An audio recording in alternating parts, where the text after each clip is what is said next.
Let's figure out why a Bluetooth module was built into the cordless angle grinder. We look at the technologies, advantages and disadvantages of the Bosch tool with the X-lock system.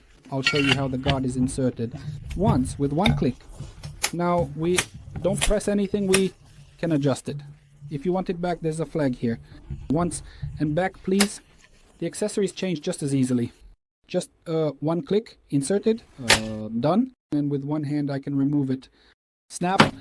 It's clear that the handle is powerful, has an anti-vibration system, and an ergonomic convenient angle relative to the tool. Here on the bright screen we see the charge indicator, overheating indicator, and speed adjustment from 1 to 6. The value of each position can be set using the app via the Bluetooth module. It is located here, opens like this, and operates on a single CR20 battery. Using the app you can not only set the speed for each position, but also the total number of positions. Now, as you can see, there are only 2 left. Next, you can adjust the display brightness. If it's too bright for you, you can set it to the minimum. And set the duration of the afterglow. The app also has a very useful feature. Here in real-time mode, we can see how long the grinder has worked in total and how many times it has been activated. Kickback control, how many times it has fallen, how many times it has rebooted. Next, we see the temperature.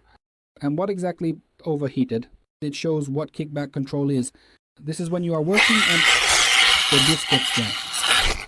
Then the grinder automatically turns off. And here it signals that the kickback control has been activated. There is exactly the same protection against falling.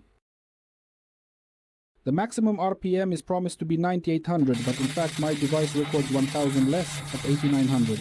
And it's clear that RPM support is present across the entire range. By the way, X-lock system discs are no more expensive than regular Bosch discs. Officially, the gearbox head can be rotated at 90-degree intervals. Unscrew 4 screws. And now set it as you find convenient. For those interested, I'm showing how it looks inside. Here and here. By the way, there's a bushing used as a gear stop, so everyone who prefers bearings, please leave the chat. And inside the bushing, there's another bushing that interacts with the X-lock system. And from this side, I'm showing how the quality looks.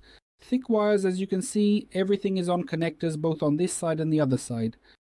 A completely repairable tool with a brushless motor in its own casing. A double dust protected micro switch as a button. Look, there's even an anti-vibration system for the battery here so the connectors don't get damaged.